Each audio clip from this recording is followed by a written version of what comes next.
Hey, what's good? What's good? What's good? What's good? What's good? Welcome to D Swift. Let's go. Did Jay-Z cap his way to the top? According to reports, he may have. So, according to Moxy approved, one of my favorite YouTubers, he said Jay-Z is all cap. I don't know who's better, Jay-Z, Tupac, or Biggie. I say Tupac, but that's up to you guys right here. So let's react to this video from Moxy approved, who say Jay-Z is cap. Let's go, man.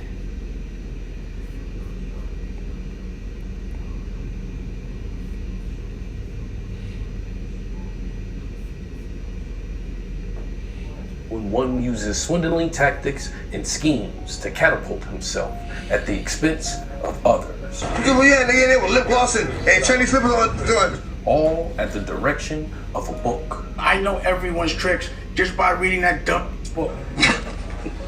This is the story of not just a regular rapper, but one who actually rose to the top of the industry, maneuvering like it's the Hunger Games. I think at that time Jay was definitely, may have been trying to swindle me up. While ascending to heights some could only dream of, by making decisions one could only imagine. Making himself the target of some of the most extravagant lies. Yeah, I did withdraw my case. It's for a reason, y'all. And told me to stop it, stop it. A whole bunch of folks turned against him, accusing him of selling out. While also portraying the voice of one. I think we passed kneeling. Introducing hip-hop to a new form of lies, placing power over pride. But the thing is, I never seen him get backlash at all. And now he getting backlash. Like, this is Jay-Z, the corporate captain of hip-hop. I ain't gonna lie to you, I'm being honest.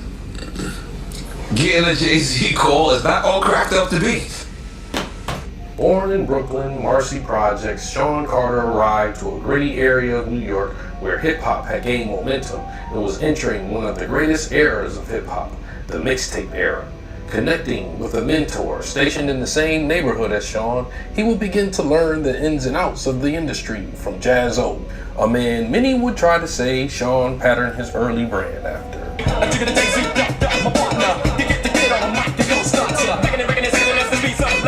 From the name, the flow, even down to the street stories. When a young Sean Carter ended up shooting his own brother, it was Jaz-O he would console in. So at one point, I guess Jay-Z pulled out a gun and I'm shooting his brother, and I guess also it was your gun. Yeah. They say because his brother was stealing weight from him. So we don't have to assume Sean came from a neighborhood Drake probably couldn't stomach. That boy looking nervous. In word of mouth, he will be introduced to a Harlem label owner, Dame Dash, and Kareem Biggs Burke, where they would make Jay-Z a partner and build one of hip-hop's greatest labels, Rockefeller. This is when Sean Carter would become Jay-Z. He would arrive in an industry drowned in beef, with one of his colleagues' competitors, B.I.G., giving up the ghost from a notorious East Coast versus West Coast beef. Before and after Big's death, Jigga's name will be dragged in. after penning some tracks for Dr. Dre, a known rival of Suge, he was told that his visitation to the West Coast would be protected, only to find out quite the opposite. He didn't check it. I think Jay-Z is, he does what he do. He do what he do. Right. But, I mean, which is some good stuff. Have you ever met him? I never met him. The only thing I know about Jay-Z that he came to LA a few times, and Dre and Snoop and Dre told that when you're on the West Coast, you want a song from me, don't worry about nothing. Next thing I know, he was taped up, robbed. Jay? Yeah, Jay. Out in LA. Out in LA. Never mentioned was who was possibly behind this kidnapping. But, you know, Who was responsible for that? who knows? But you know the thing about it, I think Jay-Z is a great guy because he's created what he do. I do like Jay-Z. A little known rivalry Jay-Z had at the time, which would become his first on-track diss, would be towards San Diego's own J.O. Felony. And the only J I know is logo. J-A-Y-O for show. F-E-L-O-N-Y-C-E. Then die. He be holding the cleaners. J-O did not tell you a misdemeanor. The name hit you, split your beaner. This wasn't the only artist on the West Jay-Z went at it with. One well-known is when Tupac, not only on Machiavelli's 7-Day Theory, but also on posthumous tracks, attacked Jay-Z in full form. Fuck Jay-Z, what can I smoke there? Machiavelli verbal assault on Moxy, Jay-Z from Hawaiian Soapy fame. But what is not as known is when Jay-Z responded to Tupac on a track that Crazy. Tupac did not care, man. All you can get it, man. Facts. Love Tupac, man.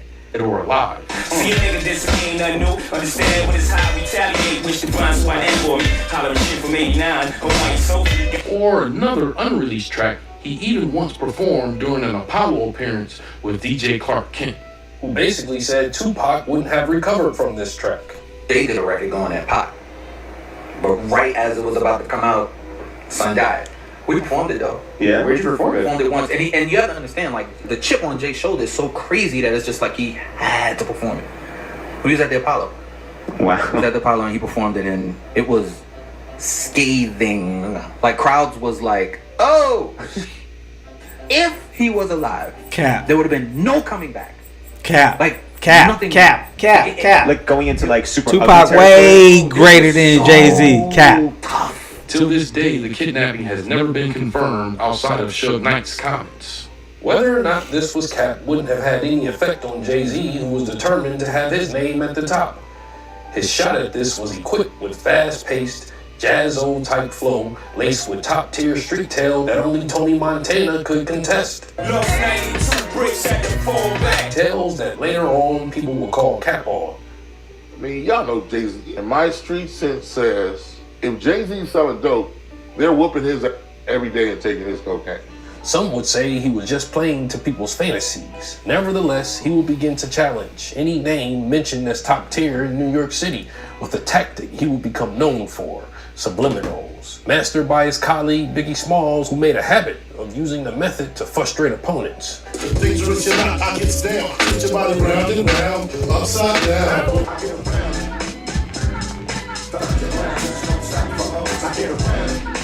Using key words to imply disrespect while also reserving the ability to deny who the diss was about. Jigga was definitely familiar with this tactic, being that he was once a subject of Biggs. He shot you, like he was saying, like the second verse he made was trying to impress you when Biggie added that to that song. Oh, absolutely. Yeah, 100%. But yeah, and it was that, this friendly competition, like this, trying to push each other. Using subliminals at top New York rappers, including one who was revered by the entire industry at the time, Nas Escobar. Jigga, from the beginning, would treat his music like dope, utilizing popular lines and quotes from other rappers, then had his 2 cents. Lyrically stepping on product.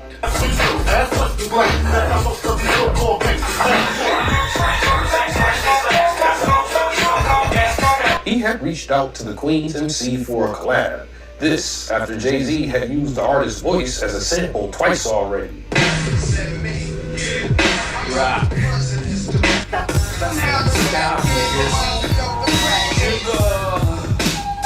Nas would decline this collab, which caused Jay-Z to fuck his chick.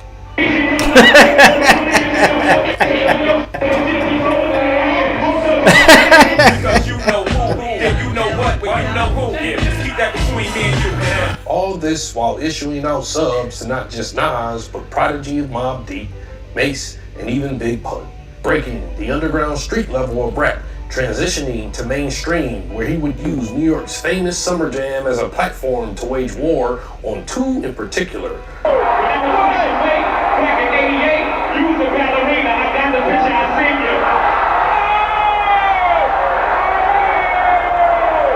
Prodigy and Nas. Jay-Z's legendary concert. Hip hop history right here. Hip hop history, man.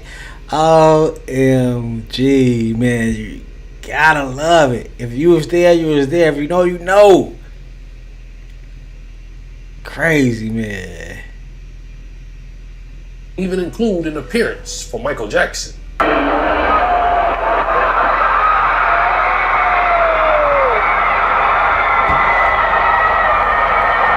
And let's ignore the fact Hov's diss track Takeover all the way to the album title The Blueprint he took from KRS-One.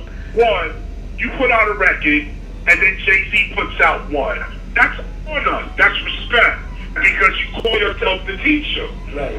If I put out the first Blueprint, And then Jay-Z decides to name his next 3 albums. Of course, this would lead to one of hip-hop's premier matchups. You can find a more in-depth breakdown in the video essay I did over a year ago. For now, let's just say I gotta check that out. Suffer a brutal loss while being called out for stealing Jazzo's name. Sean Carter to Jay-Z, damn you on Jazz. Lying about his background and capping about being on big skill level. How much of Biggie's rhymes is gonna come out your fat list? So when you step over a line, and you say stuff like, oh, Damaged but not dead, Jay will pull one of his biggest cap moves, claiming that he felt he was too disrespectful in his reply to the devastating track Ether. He left comments on your baby seat. you tell a man to suck your or suck your lips, like when you say things like that, things like that, you stepped over the line. Like you have to be prepared. Rockware campaign in Arizona with Freeway. I think he was there. I land and this dumb is on the radio, and we took her out because he got in his man's emotion. Just know it was a chess move that was shadow a bigger story of where Jay's career was on its way to, corporate. And if you listen to his lyrics, he told you how it's done. Actually believe half of what you see, none of what you hear, even if it's spat by me. You see, all this time while this was going on, Jay-Z had another plan he was unraveling that would not only redeem him from one of rap's most embarrassing defeats, but also make him the boss over a fray of his enemies. Following laws you can pull out of a book. Just see me and see if I'm the real deal. While those around him were thinking more control of community, Jay was thinking more control of an entire empire. They were doing business with a man privy to guidelines from an industry book, The 48 Laws of Power by Robert Greene. Law 23 would change his life. Concentrate your forces to gain power. You must focus everything on one decisive point, even if it means sacrificing smaller assets to win the larger war. And the name of this sacrifice was the man who helped place him in his current position, Dame Dash. And go get Leo. Oh shit! This is wild. Did Jay-Z sacrifice Dame Dash for more power, man? Shout out to Moxy Approved, man. Great video, man. He may have put himself in the perfect place to be this sacrifice. Tell me about Summer Jam 2001. Crazy. It's live, we the champions, you heard Michael Jackson. With both going in different directions. We've always been polar opposites, you know what I'm saying? But when people see us drifting apart and doing different things like that, it leads to like talking, and then that just grows and it grows. And but not without Jay-Z himself performing a pattern of precise cap moves. Has he made decisions that you disagree with, and vice versa? Absolutely. Like, I mean, that's just part of being in the business. Which business decisions did he make that you wasn't? See, and then we going back to violating that trust. I wouldn't do that. Oh, okay. Absolutely. That was all I was saying. He would exact this move with a highly known backdoor deal made with Lyrical, where he would obtain Dame's portion of Rockefeller. In return, he would sell it to Def Jam for millions more, while also securing the executive position on one of the most successful record labels in rap history. And the winner's home. This move alone was Law 14. Pose as a friend, work as a spy. Do me one small favor before we continue. Please apply pressure. Hey man, y'all go. This move would not only impact Dipset, but a litany of other artists, many whom Jay-Z had prior disputes with, rather petty or significant. Two of the biggest voices against this move were DMX. I turned them records that job down 10 years ago. And LL Cool J. Like, what happened, man? They was over there for years. Yeah, nigga, they were lip glossing and Chinese slippers on. Oh, I didn't hear that, man. Like, come on, you playing with a real nigga right now. So, you got time for that, yo. What's your relationship with Jay? Yo, Jay, you did not do DMX. Yo, bitch ass did not do shit to DMX. Please tell me this is cap, man. Please tell me this is cap. DMX, my favorite artist. And you playing games? Oh. The narrative changing about you, Jay. On everything. You know what I mean? Did that shit get affected by you not leaving a label or whatever? Somewhat. You know what I'm saying? He had the dog speaking in code, though everyone knew what was up. You know, when he first got the job, he hit me with the call like, yo, dog, it makes us run to the building like, yo, you good? Finish the album, shoot the video. Jay, yo, bitch ass playing with the greatest rapper. Oh, my fucking God, man. Oh my fucking god, dude. You fucking playing with me. This is Moxy. You capping right now. This is not true. He did not play with DMX, man. You capping right now. What happened? Go on vacation and, we don't know. Oh my fucking Things god. got to the point LL Cool J almost lost his top. A lot of talk in the street saying you go on that hole, man. As far as me going that homeboy, look, Oh. bottom line, my job is simple. I need my records promoted. He did it. Jay-Z put himself on a path and became what most rappers at the time was only capping about, on a pace to become rap's first billion. Now I see why Nicki is on your head top, man. You playing too many games. Now I see why Nicki on your head top. You playing too many games with these people, man.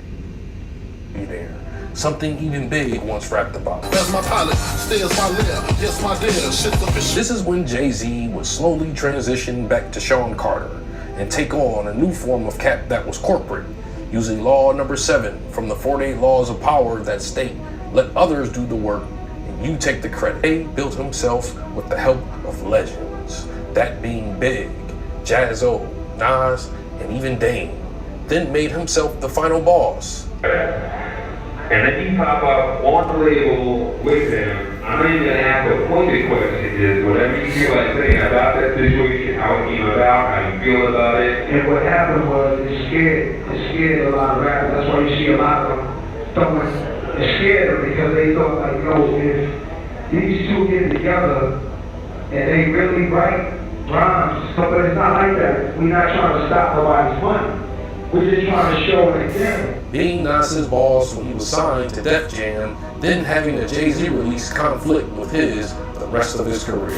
Do you think Jay-Z releases projects on your album, release tapes on purpose? No, I think maybe there's an energy that we both have where we feel like. They said Still Mad came out December 18th. They said AJ released Unplugged. Then they said Street Disciple November 30th. Then Collision Course. Nas' Greatest Hits, American Gangster. Nas Air, Everything Is Love. Yo, bro, that's a hell of that's a coincidence. Damn. Like it or not, for the majority of his career, Jay-Z's lyrical ability was compared to the best. When the best, he do the most and he make the most money.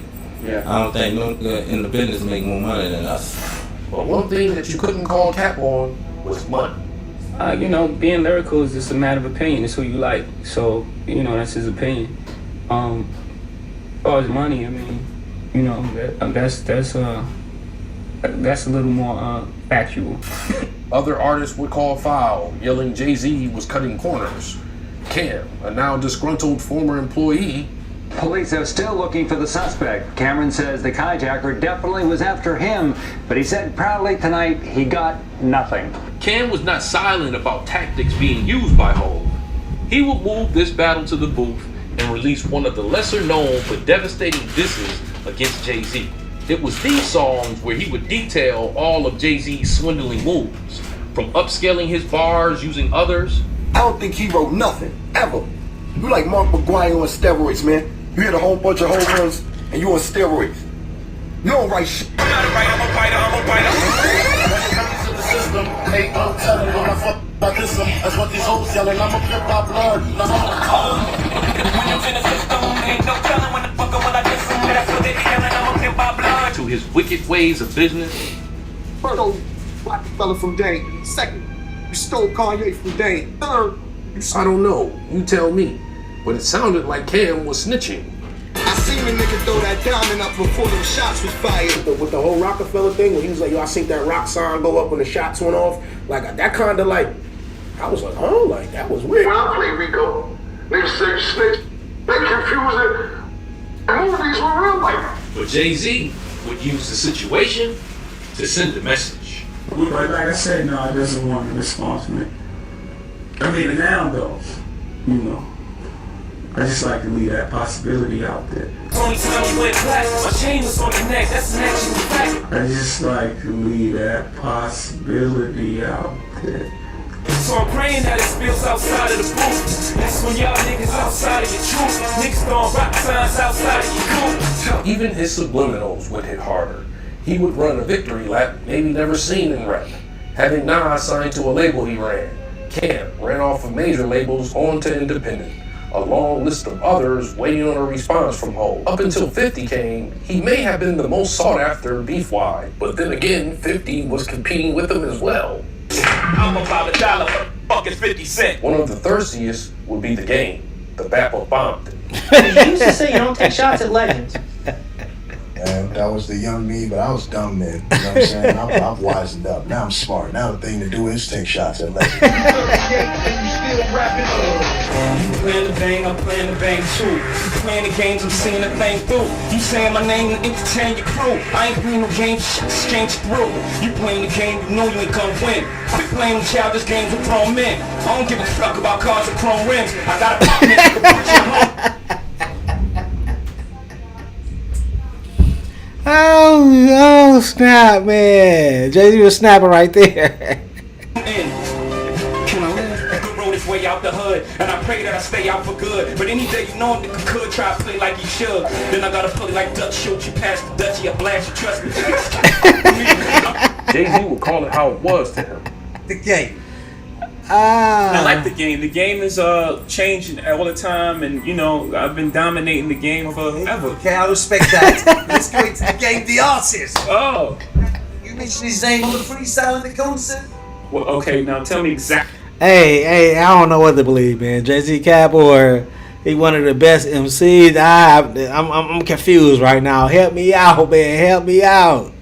Exactly what I said. Okay, yo, I might. No. Tell me exactly what I said. A rapper from Compton just begging for attention, like a groupie. Oh, you hurt my feelings. Exactly. Tell groupie to get over it. After becoming the boss of his enemies, richest in the game, married to one of the baddest icons of black pop culture, leaving everything he gained from Rockefeller behind, except Leak and Kanye's Sean Carter became the fabled Tony Montana tale the industry coveted. He made it through a door no rapper made it through before, and he was certain to try to close the door sealed behind him, being accused of being an informant and placing halt to a move by other black label owners to create a union for rappers. Gamer Dash, Snoop Knight, Irv Gotti, Jay Kirk, these four gentlemen got together, they're gonna pull up $30 million a piece. Contemplate doing the first black-owned distribution company. Every recording finds 10% goes to the union. Shortly after that, the feds raided again. It was Jay-Z and Puff that went to those New York corner to let them know what Suge Knight was trying to do. They told Jay, if you help us get rid of Dame, we're going to make you the president of Def Jam. That's Law 15. Crush your enemies totally. Carter's position was set. No matter who called, any type of cap on the self-proclaimed God MC didn't matter because he was popping caps of champagne bottles. So much, he started his own liquor company. Because his next set of moves would make him one of the richest black men in history of not only hip-hop, but American history. To everyone's surprise, the corporate cap was just the beginning. 40 Laws of Power, like they tell stories. First of all, the 40 Laws of Power is a cheater's book. Let me tell you this. In every body's office in the music business, it's the 48 Laws of Power. Your boy Hov was running with the big dogs, and boy did they have some things in store for him. Sean became a partial owner of the New Jersey Nets to become the face of the organization, with the plan of relocating the Nets to Brooklyn, awarding him 1% ownership to become the anchor, which he was able to do. I asked him two things out of my partners in ownership is that we named the New Jersey Nets, the Brooklyn Nets, and the second one is that I opened it with the concert. But on the other hand, rent increased sky high, as well as thousands of Fort Greene residents were relocated. Literally, there goes the neighborhood. I don't think that somebody who uses the word gentrify in the context that Jay-Z has used it understands that gentrification is the process of pushing black folks out that come from slavery and Jim Crow, replacing them with white folks that are basically cups of capital so that white businesses come in that didn't come in when black people lived there. Around this time in 2010, in a Pennsylvania court, Wanda Satterwhite filed a lawsuit requesting a paternity test naming Jay-Z and another man, Robert Graves, as possible fathers. Graves was excluded as the father via a DNA test, the small spark that would soon become a torch. Hov would level up, acquiring the Norwegian music streaming service Aspiro for $56.5 million, labeling it an artist-first streaming service, naming it Tidal, making sure to keep it culture, being called out online for maintaining an all-white staff. There goes all that black talk. But things really started to go south with Tidal's image. During the St. Pablo tour, Kanye used the stage as his pulpit and Jay-Z as his target. Well, Kanye West is making headlines again, this time for going on a rant during his concert in Sacramento. He wasn't just ranting, he was unraveling. Jay-Z, call me, bro. You still ain't called me. Ye bounced from Tidal, Jay's streaming platform, claiming he was owed over $3 million, bonuses and reimbursements after the life of Pablo brought in waves of new subs. Interestingly, during this period, Reddit threads also highlighted accusations that Tidal may have artificially inflated streaming numbers for both Kanye West and Beyoncé. Maybe the industry's first bot. They've been doing this. They've been faking these streams 10 years ago.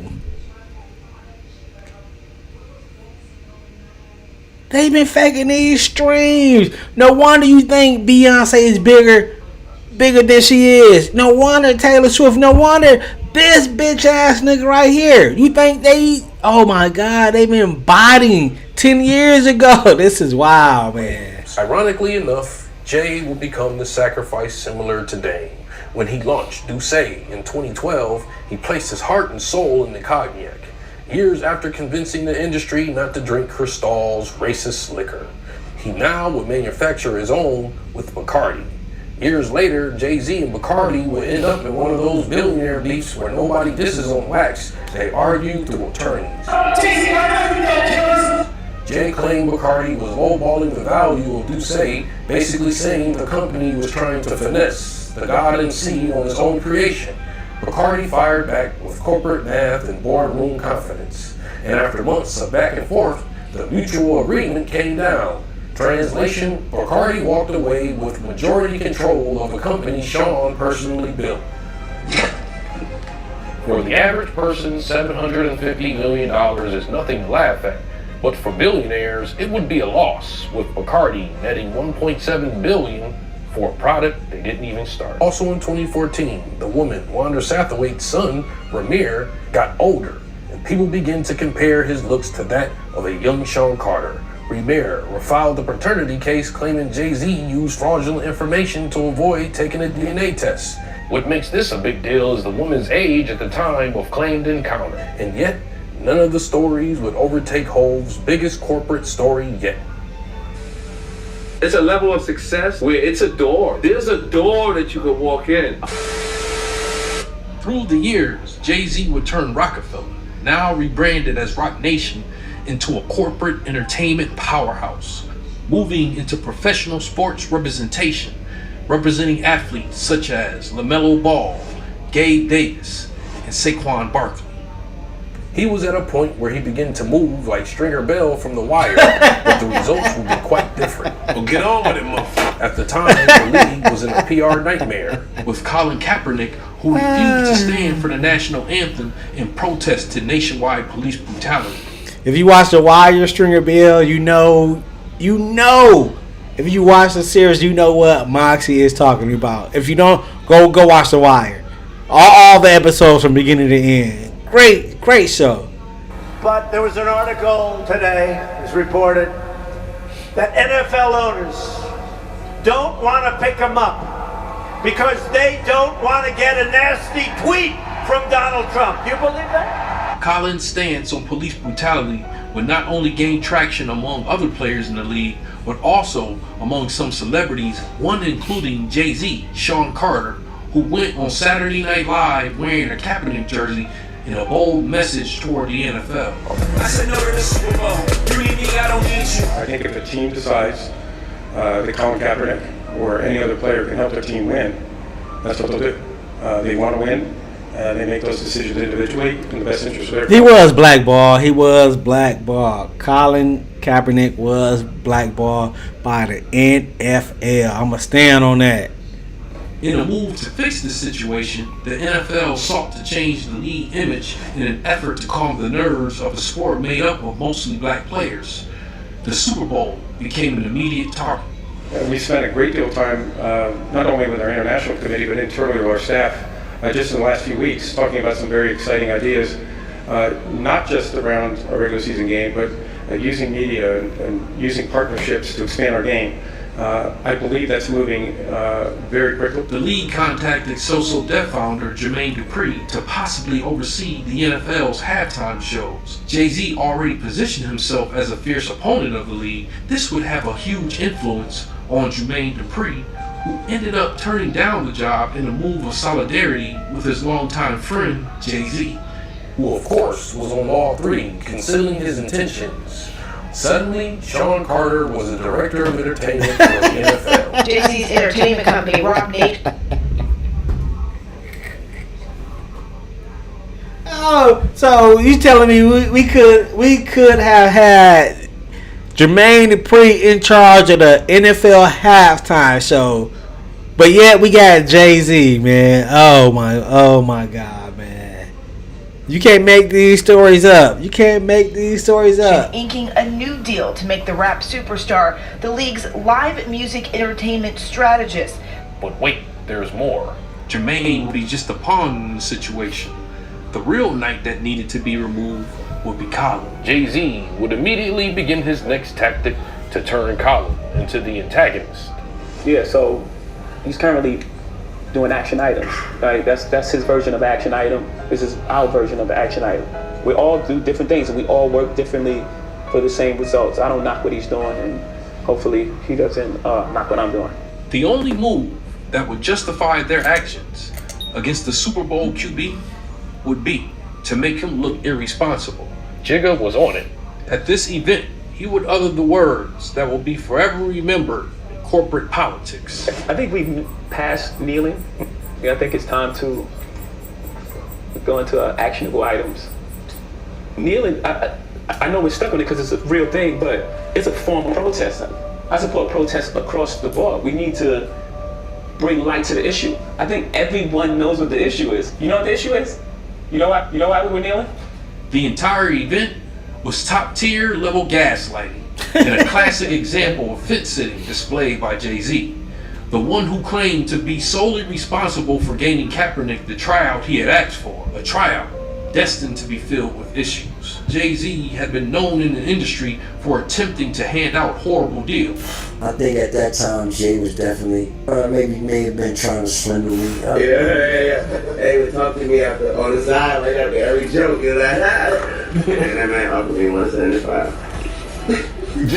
Jay-Z tried to sign it, and you tried to sign you group offered you 12 points. I didn't feel as though that the contract was right, so I didn't accept it. Next will be textbook corporate schemes attempting to get Kaepernick to sign an NDA to terminate any chance of further legal action versus the NFL. At this point, Jay-Z was executing Law 31 effortlessly. Couldn't let a client of mine sign that waiver. It could be interpreted in a way that you signed away your right to a second collusion lawsuit, to a lawsuit alleging that you were retaliated against because you filed the first lawsuit. Right. And that could be a very, very viable claim. Colin's attempt to oppose anything coming from Roc Nation's side would fall on deaf ears. I think Jay-Z knows that this was probably Colin Kaepernick's last best chance to actually make an NFL team, and Colin Kaepernick. If you were a sports agent, Jay-Z is a sports agent for Colin Kaepernick, and before this all happened, he came to you and said, "I want to do this." Would you have said, "Do it, don't do it"? What would you have counseled the brother? Oh, 100% do it. I mean, look how many people play football. And how could you not trust Jay-Z? Remember, he once boycotted the NFL himself. Hey, so all these niggas are snake, man. All these niggas are snake. The only people I trust, I could be wrong, in the industry is Nas and Kendrick Lamar, De La Soul, people in that realm. And anybody else, Ice Cube, I trust. DJ Quick, E40. I'm trying to think, man. It could be a lot more, but all these niggas is trash, man. I definitely don't trust Drake and his army of bots. I don't trust 21 Savage because he messed with Drake. It's crazy. I don't trust none of these niggas. You need me, I don't need you. Don't fool yourself. That's Law 20. Do not commit to anyone. He will become not only one of the richest rappers, but Black Americans ever. Also, the only person in the world who can call Sean Diddy Combs Sean. And united we stand, and ain't nothing else. That's right. To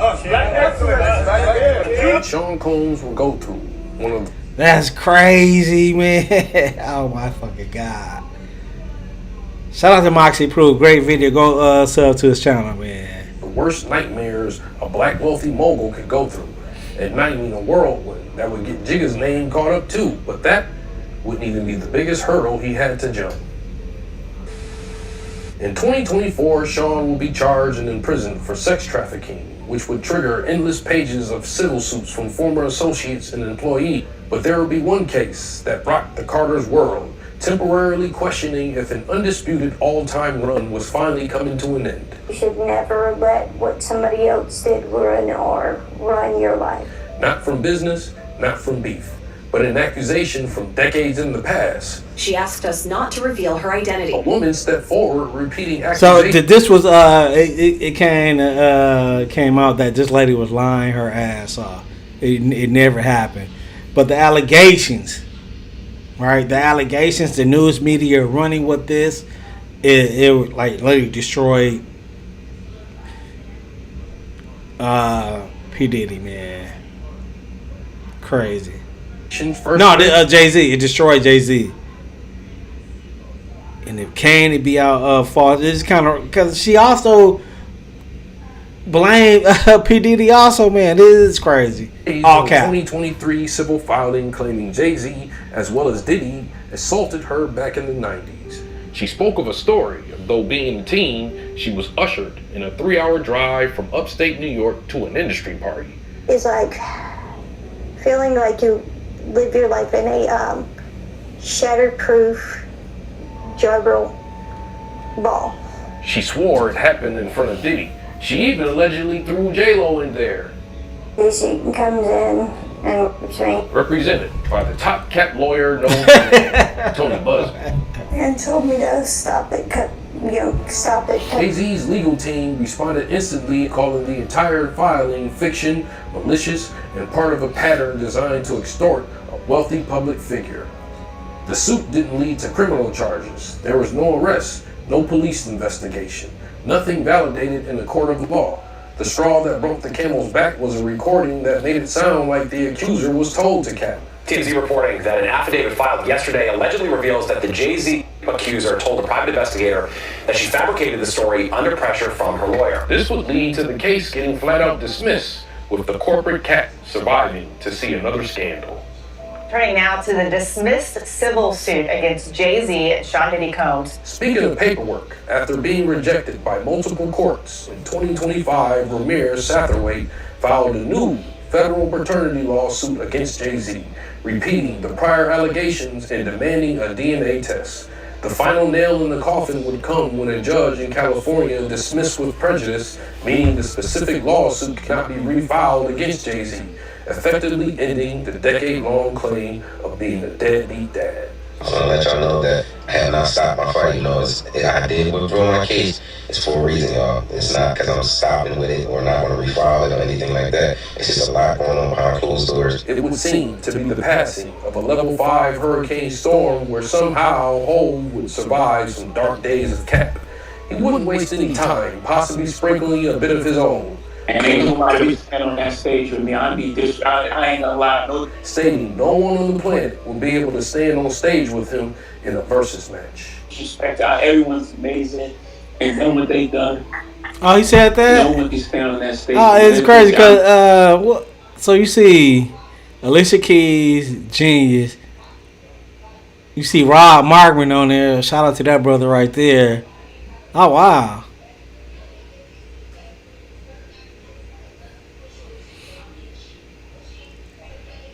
Oh wow.